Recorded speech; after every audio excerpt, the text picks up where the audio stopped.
चलिए हुआ कि लिखने का पूरा नहीं पूरा नहीं हुआ सर। चलिए ठीक है जितना लिख हुआ लेंगे हम लोग।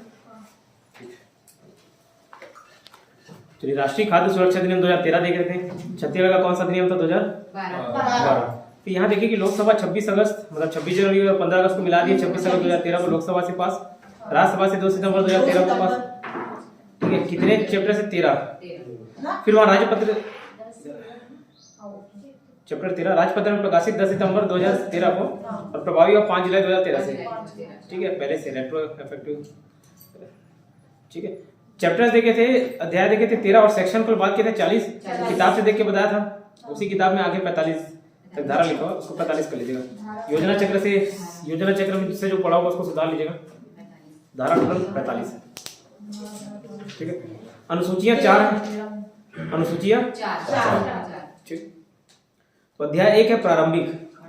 ठीक अध्याय 1 क्या प्रारंभिक,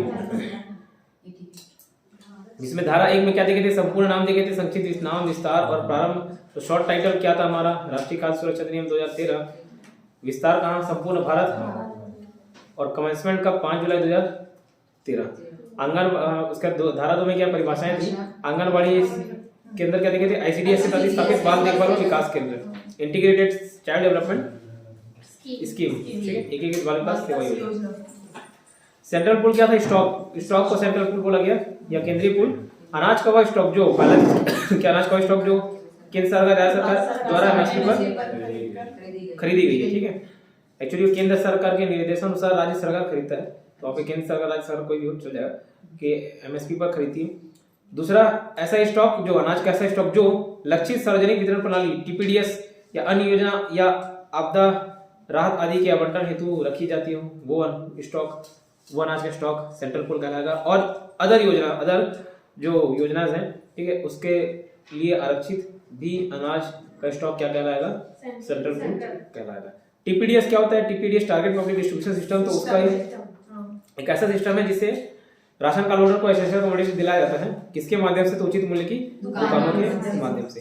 फिर परिवार एक पात्र परिवार क्या देखे थे पात्र गृहस्थ के पात्र परिवार एलिजिबल हाउसहोल्ड जो अंत्योदय अन्य योजना के अंतर्गत कवर हो रहे हैं। ठीक है वैसे सारे परिवार जो अंत्योदय अन्य योजना के अंदर कवर हो रहे हैं इसके अंतर्गत पात्र रहेंगे एलिजिबल कहलाएंगे। ठीक है फिर उचित मूल्य की दुकान क्या थी फेयर प्राइस शॉप जो आवश्यक वस्तु अधिनियम 1955 की धारा 3 के तहत लाइसेंस जिसको मिला हुआ है उचित मूल्य की दुकान उसको बोला जाएगा। किसके कौन से अधिनियम तो आवश्यक वस्तु 1955 उचित मूल्य की दुकान इसमें मेंशन नहीं इस धारा में मेंशन नहीं है। कौन सी धारा में है तो आवश्यक वस्तु अधिनियम 1955 की धारा 3 के तहत मेंशन है। फिर सामाजिक संपरीक्षा देखे थे सोशल ऑडिट जनता द्वारा किसी कार्यक्रम या योजना का ऑडिट या मॉनिटर या मूल्यांकन कराना ये हो सकता है। ठीक फिर राष्ट्रीय खाद्य सुरक्षा अधिनियम का उद्देश्य क्या था तो यह 2 उद्देश्य एक अफोर्डेबल प्राइस पर अनाज को उपलब्ध कराना और वो भी आवश्यक मात्रा जितना जरूरी है। ठीक है खाने के लिए। फिर जो खाद्य जरूरी है जो इम्पोर्टेंट है जीवन चक्र में उसकी सुरक्षा संबंधी उत्पादन करना मतलब प्रोविजन करना। ठीक है इतना क्लियर। तो ये था आपका धारा 1 और धारा 2 के अंदर जितने डेफिनेशन देखने थे वो देख लिए, उद्देश्य भी देख लिए। अध्याय 2 के अंदर खाद्य सुरक्षा हेतु उपबंध है प्रोविजन से। अध्याय 2 का नाम है खाद्य सुरक्षा हेतु उपबंध। ठीक है अध्याय 2 का चैप्टर 2 का नाम है खाद्य सुरक्षा हेतु उपबंध। ठीक है धारा 3 के तहत TPDS क्या होता है ये बता दिए थे। ठीक है और TPDS के अधीन पात्र गृहस्थ के व्यक्तियों द्वारा सहायता प्राप्त कीमतों पर खाद्य प्राप्त करने का अधिकार है। ठीक है TPDS के अधीन जो पात्र परिवार है एलिजिबल हाउसहोल्ड्स हैं और एलिजिबल हाउसहोल्ड कौन तो धारा 2 में डिफाइन किया जा चुका है। ठीक है पात्र परिवार कौन जो अंत्योदय अन्य योजना के तहत कवर हो रहे हैं उनको सहायता प्राप्त कीमतों पर खाद्यान्न उपलब्ध होंगे उन लोग अधिकार है। ठीक है धारा 3 में ये होता है। अब क्या मिलेगा यहाँ से नहीं पढ़े थे लोग है ना तो यहाँ से देखिए ज्यादा ये बड़ा टॉपिक नहीं है ना आज आधा कवर हो जाएगा। नेक्स्ट डे कल तो छुट्टी रहेगा नेक्स्ट डे पूरा कवर हो जाएगा ये अधिनियम। तो सहायता प्राप्त कीमतों पर प्रति माह प्रति व्यक्ति ये क्या है प्रति महीने हर महीने और हर व्यक्ति को प्रति व्यक्ति को 5 किलो चावल मिलेगा। ठीक है सहायता प्राप्त कीमतों पर प्रति माह प्रति व्यक्ति को 5 किलो चावल मिलेगा। कितना 5 किलो अनाज मिलेगा। ठीक है 5 किलो। लेकिन अंत्योदय योजना के अंतर्गत 35 किलो प्रति परिवार प्रति महीना 35 किलो प्रति परिवार प्रति महीना ये मिलेगा। ठीक है तो 5 किलो प्रति व्यक्ति है और अंत्योदय योजना के अंतर्गत क्या है 35 किलो। तो TPDS के तहत क्या है प्रति माह प्रति व्यक्ति 5 किलो लेकिन अंत्योदय योजना के अंतर्गत कितना है 35 किलो प्रति परिवार प्रति माह। उसमें ऊपर में क्या 5 किलो प्रति व्यक्ति था, यहाँ 35 किलो प्रति परिवार प्रति महीना। ठीक है, योजना चक्र में पढ़ रहा होगा, उसमें 3 किलो दिया हुआ है, नीचे उसको सुधार लीजिएगा, 3 किलो नहीं है, 35 किलो प्रति परिवार है। फिर पात्र गृहस्थ की हकदारियां ग्रामीण क्षेत्र में जनसंख्या का 75% और आगे देखोगे शहरी क्षेत्र में जनसंख्या का 50% विस्तारित की जाएगी। ये क्या चीज है, देखिए मतलब प्रोविजंस ये बनाने हैं कि कम से कम जैसे ग्रामीण क्षेत्र में 100 लोग हैं, उसमें 75 लोगों को इसका लाभ मिले। तो वो बात बोलते हैं पात्र गृहस्थ की हकदारियां क्या हो, कितनी हकदारियां होंगी, मतलब कितने लोगों को कवर किया जाए ग्रामीण क्षेत्र में जनसंख्या का 75%। अगर किसी ग्रामीण क्षेत्र में 100 लोग रह रहे हैं तो उसमें ये प्रयास किया जाएगा कि 75 लोगों को कम से कम इस योजना का लाभ मिले। और शहरी क्षेत्र में 100 लोग अगर रहते हैं तो 50 लोगों को लाभ मिले। ये लिखा हुआ है पात्र प्लस के ग्रामीण क्षेत्र में कितना 75 और शहरी क्षेत्र में 50%। ठीक है, इतना क्लियर। अब आगे पॉइंट लिखा हुआ देखो, राज्य सरकार चाहे तो केंद्र सरकार के निर्देशानुसार खाद्यान्न के बदले गेहूं या आटा भी उपलब्ध करा सकती है। छत्तीसगढ़ खाद्य सुरक्षा देखे थे तो वहां पे खाद्यान्न मतलब गेहूं भी शामिल था, आटा भी शामिल था, गेहूं आटा भी शामिल था। ठीक है, तो वैसे यहाँ पे भी राज्य सरकार चाहे तो केंद्र सरकार के निर्देशानुसार खाद्यान्न के बदले गेहूं या आटा भी उपलब्ध करा सकती है। ठीक है, ऐसे तो अनाज है ना, या खाद्यान्न जैसे बोला जाता है, तो उसमें गेहूं या आटा भी उपलब्ध करा सकता है। कौन पूछने से, तो राज्य सरकार, केंद्र सरकार नहीं। यहाँ राज्य सरकार केंद्र सरकार आगे चल के थोड़ा सा कंफ्यूजन होगा किसमें राज्य सरकार किसमें केंद्र सरकार, देखते जाएंगे यहाँ पे भी डिफरेंस होकर होगा। तो राज्य सरकार कराएगा, लेकिन किसके निर्देशानुसार, केंद्र सरकार। ठीक है, तो गेहूं या आटा भी उपलब्ध कराया जा सकता है। इतना क्लियर। धारा 4 का आर्टिकल याद कर लिए थे, धारा सेक्शन याद कर लिए थे। गर्भवती या शिशुवती माता, गर्भवती मतलब प्रेग्नेंट लेडी, शिशुवती माता मतलब लैक्टेटिंग मदर बोला जाता है। ठीक है, को पोषाहार सहायता, न्यूट्रिशनल सपोर्ट, पोषाहार सहायता मतलब न्यूट्रिशनल सपोर्ट। अब कैसे, ठीक इसमें गर्भवती माता और शिशुवती माता और जो आगे चल के बच्चे आएंगे, ठीक वैसे ही प्रावधान है जैसे छत्तीसगढ़ खाद्य पोषण सुरक्षा अधिनियम में पढ़े थे। तो वहां अगर कोई पढ़ा होगा तो यहाँ आसान हो जाएगा, और यहाँ जो पढ़ लोगे तो छत्तीसगढ़ में पढ़ना नहीं पड़ेगा। ठीक है, तो गर्भवती माताओं को क्या और शिशुवती माताओं को क्या, मतलब जो बच्चे 6 महीने तक हैं, ये सुने होंगे कि 6 महीने तक उनको दूध स्तनपान कराया जाना चाहिए, 6 महीने तक कम से कम बोला जाता है। ठीक, तो गर्भवती माताओं को शिशु जन्म के पश्चात आंगनबाड़ी के माध्यम से निःशुल्क आहार मिलेगा। और गर्भवती माताओं महिलाओं को, और बच्चा हो गया तो ऐसी महिला जिनके बच्चे भी 6 महीने तक है, उस महिला को, ठीक है, बच्चे को 6 महीने तक तो दूध पिलाएंगे, उस माँ को आंगनबाड़ी के माध्यम से निःशुल्क आहार मिलेगा, निःशुल्क मिलेगा। जैसे वहां पे भी छत्तीसगढ़ जब पढ़े थे तो बच्चों को निःशुल्क, 14 साल तक के बच्चे को बस चार्जेबल क्या था, वो छात्रावास में जो हॉस्टल में रहते थे उन लोग के लिए चार्जेबल था, जो फीस प्राइस कर दिया जाएगा। ठीक है, यहाँ पे महिलाओं को, जो गर्भवती माताएं हैं, महिलाएं हैं या फिर शिशुवती माताएं, इनको फ्री में मिलेगा खाना। किसके माध्यम से मिलेगा, तो ब्रैकेट में डालो, देखो आंगनबाड़ी, नहीं डाला, आंगनबाड़ी के माध्यम से मिलेगा। याद रखिएगा, किसके माध्यम से, आंगनबाड़ी के माध्यम से।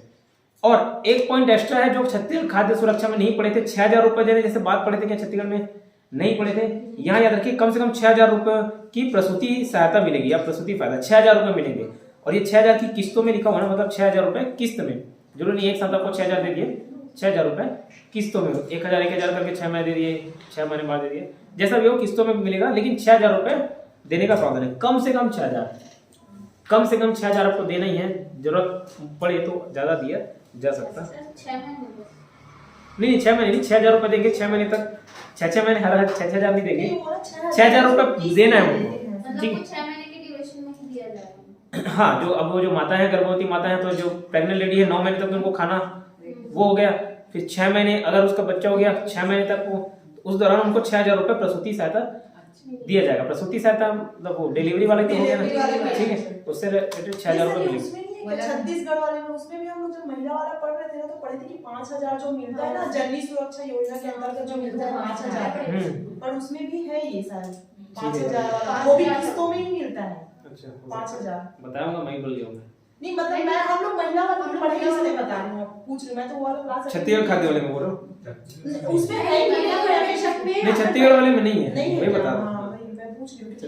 हाँ, जननी सुरक्षा योजना जो चलाता है ना छत्तीसगढ़ सरकार, उसमें ये है 5000 उनको मिलता है। लेकिन खाद्य सुरक्षा के अधिनियम मतलब वहाँ पे किताब में नहीं लिखा, मैं पूरा बेरक पढ़ रहा था, वहाँ पे नहीं देखा, जहाँ तक मेरे ध्यान आ रहा है, अगर होगा तो बता दो, लेकिन वो नहीं है। और वो जो करंट अफेयर बताया था, वो पहले बच्चे और दूसरे बच्चे, वहाँ पे वो पैसा है, ठीक है। छत्तीसगढ़ खाद्य सुरक्षा के अंतर्गत नहीं पढ़ो, मतलब अलग से। अच्छा, तो वो भी वही है, जननी सुरक्षा योजना वाले नहीं है। और बाकी यहाँ पे क्या 6,000 रुपये मिलेंगे, जरूरी नहीं एक साथ दे दिया जाए, किस किस में भी दे सकते हैं 6,000 रुपये, ठीक है। तो ये धारा 4 क्लियर है ना। तो धारा 3 में देखो हम क्या पढ़े, अध्याय 2 के अंतर्गत देख रहे हैं। धारा 3 में पढ़े खाद्य सुरक्षा हेतु उपबंध, जिसमें टीपीडीएस के माध्यम से पात्र परिवार को सहायता प्राप्त राशि मिलना है। खाना कितना अनाज मिलेगा या खाद्य मिलेगा, 5 किलो प्रति व्यक्ति, और प्रति परिवार 35 किलो अंत्योदय योजना के तहत प्रति महीना, हर महीना मिलेगा, ठीक है।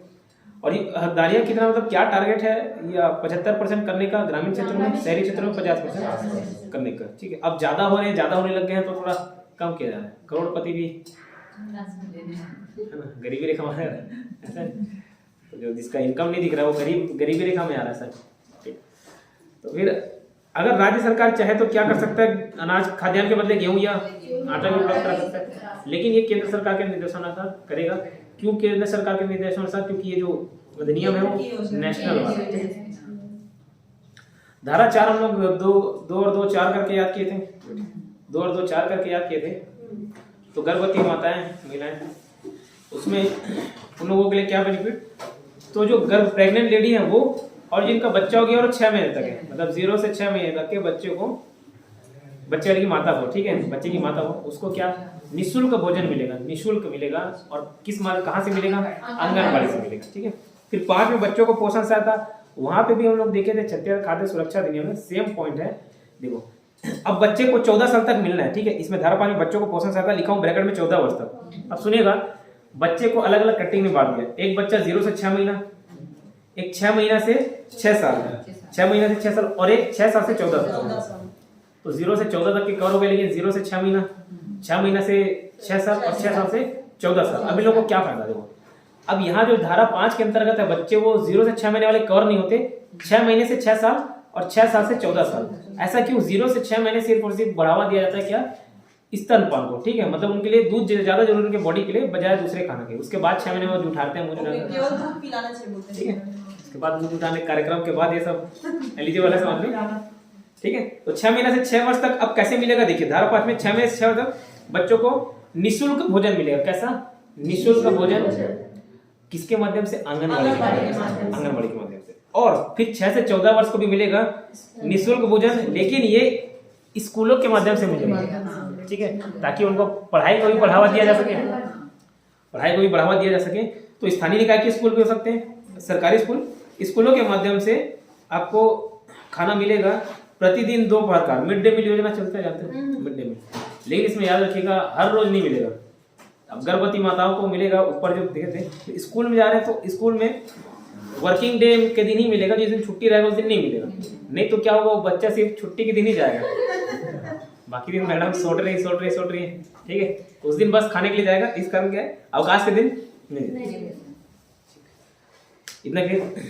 प्रत्येक आंगनबाड़ी एवं स्कूल में स्वच्छ पेयजल एवं खाना पकाने की सुविधा, ठीक वैसे ही पॉइंट छत्तीसगढ़ खाद्य सुरक्षा अधिनियम में देखे थे क्या, छत्तीसगढ़ खाद्य सुरक्षा अधिनियम में देखे थे ये स्वच्छ पेयजल एवं खाना पकाने की सुविधा वहीं पे होगी आंगनबाड़ी में। और अगर सरकार चाहे तो वहां पे राज्य सरकार चाहे तो एक केंद्रीय पाकशाला बना सकती करके देखे थे। केंद्रीय पाकशाला, केंद्रीकृत रसोई से बोला था, पाकशाला मतलब रसोई खाने बनाएगा, वहां से फिर हर जगह डिस्ट्रीब्यूटर का, जैसे यहाँ पे अक्षय पात्र है, यहाँ से खाना बन के जाता है हर जगह, ठीक है। तो नगरीय क्षेत्रों में केंद्रीकृत रसोई की व्यवस्था की जा सकती है। बाकी सुविधा होना चाहिए किसका, स्वच्छ पेयजल एवं खाना पकाने की सुविधा बनाया जाना चाहिए। लेकिन नगरीय क्षेत्रों में क्या, केंद्रीकृत रसोई भी कर सकता है सरकार, उसकी व्यवस्था, और फिर वहां से खाना सब जगह जाएगा बन के। इतना क्लियर, ठीक है। धारा 6 देखिए, धारा 6 भी याद करा था। अब बच्चे, अब यहाँ से ध्यान रखना है, वहां पे आपको क्या हॉस्टल मिलेगा छत्तीसगढ़ खाद्य में, 2 और 2 4 करके गर्भवती माला याद किए थे। फिर उसके बाद बच्चे थे, दोनों में यही प्रावधान है, ठीक है, आर्टिकल। फिर छत्तीसगढ़ खाद्य में क्या हॉस्टल आ जाता है, और यहाँ हॉस्टल उधर हॉस्टल जाकर, ठीक है, छत्तीसगढ़ वाले में। तो इधर बाल कुपोषण का निवारण एवं प्रबंधन, ठीक है, मैनेजमेंट। अब आंगनबाड़ी के माध्यम से कुपोषित बच्चों की पहचान की जाएगी और निःशुल्क भोजन प्रदान किया जाएगा, ठीक है, इतना क्लियर। आंगनबाड़ी के माध्यम से पहचान किया जाएगा, उनको फिर खिलाया जाएगा ठोस ठोस के, ताकि कुपोषण दूर हो जाए। फिर धारा 7 में योजनाओं का क्रियान्वयन, ठीक है, धारा 7 में क्या था, योजनाओं का क्रियान्वयन। अब छत्तीसगढ़ खाद्य सुरक्षा अधिनियम में अध्याय कौन सा था याद है? कांग्रेस करके याद किए थे, याद है? कांग्रेस 5वें अध्याय में योजना था। और धारा कौन सा था? 13। पहले अध्याय में 1 से 2, दूसरे में 3 से 7, 8, 9, तीसरे अध्याय में था, चौथा में 12 तक था, फिर वहां से 5वें में 13 था। तो वहां धारा 13 में था, जो पढ़ा हुआ इसके लिए याद दिला रहा हूँ, ठीक है। कांग्रेस योजना यहाँ जस्ट बच्चे से रिलेट करिए थे, कुपोषण होगा तो उसके लिए योजना बनेगी, तो योजनाओं का क्रियान्वयन किया जाएगा। कैसे योजनाओं का क्रियान्वयन किया जाए? धारा 4, 5, 6 में दी गई हकदारियों के लिए राज्य सरकार केंद्र सरकार के निर्देशानुसार योजनाएं बना सकती है। धारा 4 में क्या दिया हुआ? गर्भवती महिलाओं को खाना, उसके पोषण संबंधी। 5 में क्या दिया? बच्चों के लिए। 6 में क्या दिया है? कुपोषण रहित बोलेंगे, कुपोषण ग्रस्त बच्चे के लिए। इसमें जो प्रावधान को मिलने, जो सहायता मिलना, जो पोषण व्यवस्था किया जाना है, इसके लिए योजना बनाया जा सकता है धारा 7 के तहत। कौन बनाएगा? राज्य सरकार बनाएगा। किसके निर्देशानुसार बनाएगा? केंद्र सरकार के निर्देशानुसार बनाएगा। क्यों? फिर वही बोलूंगा, राष्ट्रीय खाद्य परिवहन केंद्र सरकार का इंटरफेरेंस।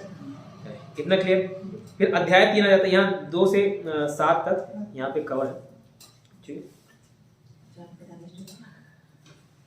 अब छत्तीसगढ़ खाद्य पोषण सुरक्षा अधिनियम पढ़ाते वक्त अध्याय वहां पे 1 में 1 से 2 कवर था, यहाँ पे भी अध्याय 1 में 1 से 2 धाराएं कवर है।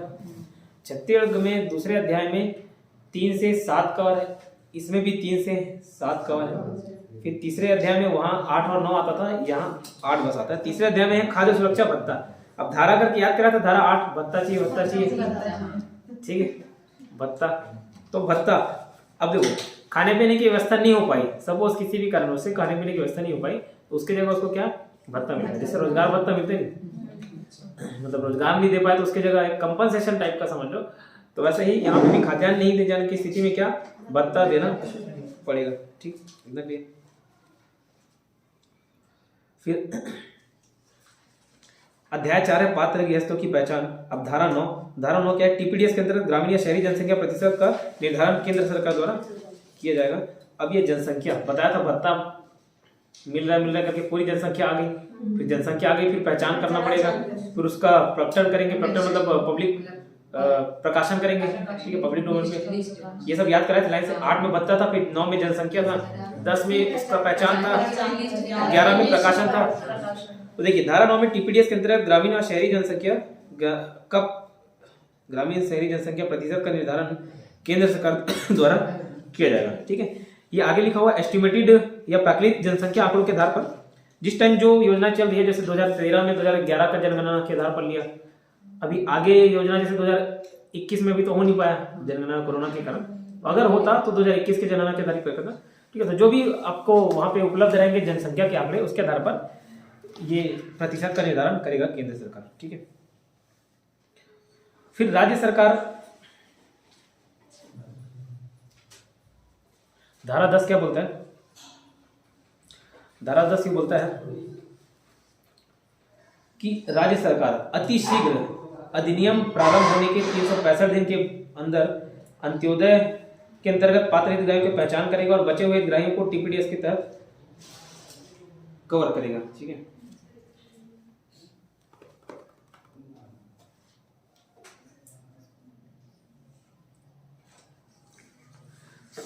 धारा 10 में 8 से भत्ता दिए गए थे, 9 से जनसंख्या प्रतिशत, 10 में पहचान किए गए थे, ठीक है। तो धारा 10 के जस्ट बाजू लिखा हुआ स्टेट गवर्नमेंट गाइडलाइन जारी करेगा और पहचान करेगा, ठीक है। गाइडलाइन जारी करेगा, किसके लिए गाइडलाइन जारी करेगा? पहचान करने के लिए, कौन कौन उसमें कवर होंगे, ठीक है। और पहचान कितने दिन के अंदर? 365 दिन के अंदर। कब से 365 दिन काउंट करेंगे? अधिनियम स्टार्ट होने के 365 दिन के अंदर करना होगा, ठीक है। फिर अंत्योदय के अंदर पात्र हितग्राहियों को पहचान करेंगे अंत्योदय के अंतर्गत, और बचे हुए जितने हितग्राही हैं उसको टीपीडीएस के तहत कवर किया जाएगा, ठीक है। आगे देखिए धारा 11 पात्र परिवार की सूची का प्रकाशन। तो बस इतना इसमें याद रखना था, धारा 11 में बस उसको धारा याद रखनी। प्रकाशन कौन से धारा में दिया? धारा 11 में, ठीक है।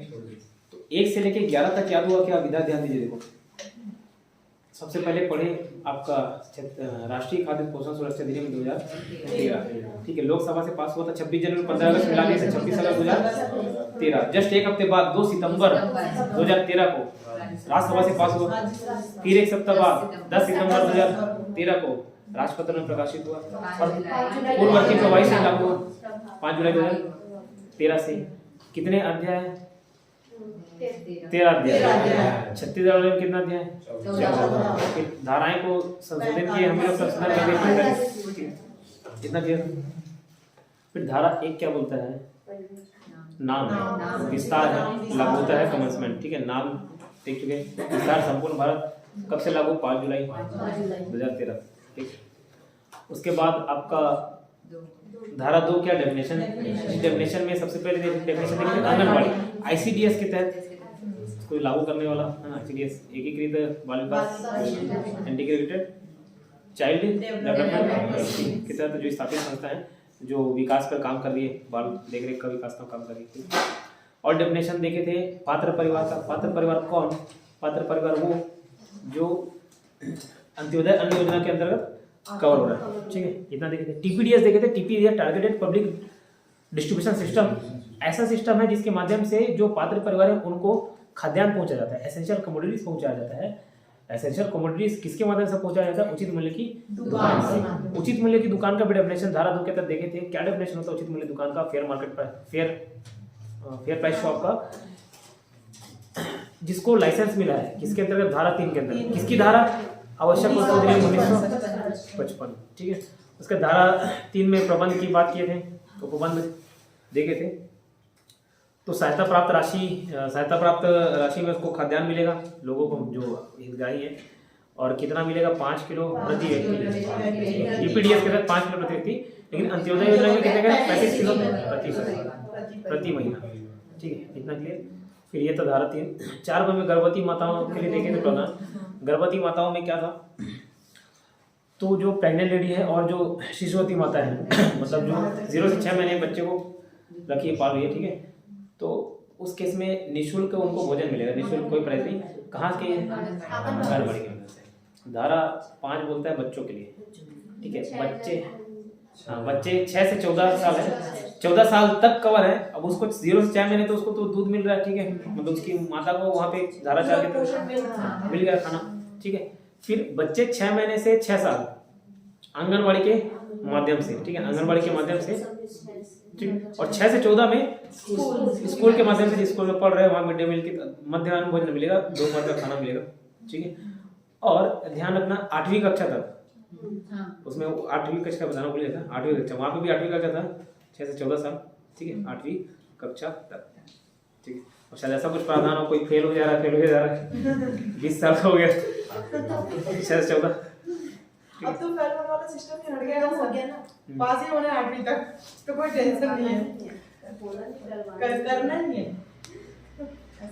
ठीक है। तो 6 से 14 तक के कवर है। उनको मिड डे मील मिलेगा, पूरे दिन मिलेगा क्या? नहीं, पूरे दिन वर्किंग डे, ठीक है। संडे छुट्टी, संडे और बाकी दिन जो भी है। Second Saturday, third Saturday, first Saturday, fourth Saturday सब। सर ये जो गर्भवती महिलाओं को जो मिलता है भोजन मिलता है, मतलब वो रेडी टू ईट वाला जो मिलता है वो मिलता है? रेडी टू ईट भी शामिल है और पका हुआ भोजन भी शामिल है, ठीक है। उसमें व्यवस्था की जाएगा, बोले थे ना कि आंगनबाड़ी में वो स्वच्छ पेयजल का और खाने पकाने वाले मतलब जो रसोई बनाते हैं, रसोईया, उन लोग की व्यवस्था की जाएगी। उन लोग रेडी टू ईट ही मतलब बना के, और रेडी टू ईट में शायद वो सब ब्रेड वेड ये सब रेडी टू ईट में ही आता है, बना आइटम खाने पीने का, ठीक है। ये था बच्चों लोग के लिए धारा 5 में, ठीक है। और नगरीय क्षेत्र में केंद्रीकृत एक रसोई भी हो सकती है, ठीक है, मतलब जहाँ से सारी जगह पहुँचेगा, जैसे यहाँ अक्षय पत्र है, ठीक है।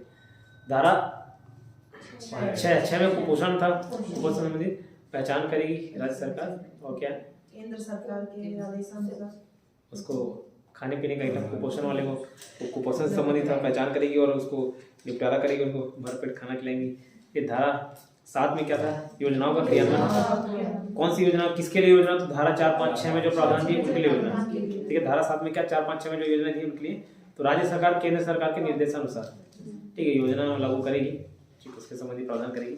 8 में क्या था? भत्ता, नहीं दे पाया खाना पीना तो भत्ता देंगे, ठीक है। 9 जनसंख्या सब आ जाएंगे, तो जनसंख्या प्रतिशत का निर्धारण राज्य सरकार केंद्र सरकार करेगी, और उसका आंकड़ा क्या था? तो जो भी जनसंख्या का आंकड़े हैं तब उस टाइम जो आंकड़ा अवेलेबल रहेगा, अभी तो फिलहाल 2011 का आंकड़ा अवेलेबल है आपके पास, ठीक है। और धारा 3 में एक चीज देखना भूल गया था, वो ग्रामीण में हकदारियाँ 75% तक और शहरी में 50%। 50%। ठीक है। धारा 8-9 में जनसंख्या प्रदेश का निर्धारण और 10 में पहचान की जाएगी। ठीक है, राज्य सरकार पहचान करेगा। ठीक, और पहचान करने के बाद उनको प्रोवाइड करेगा जो भी। उसके बाद धारा 11 में क्या प्रकाशन का। ठीक है, इतना क्लियर। आज तक इतना रखते हैं।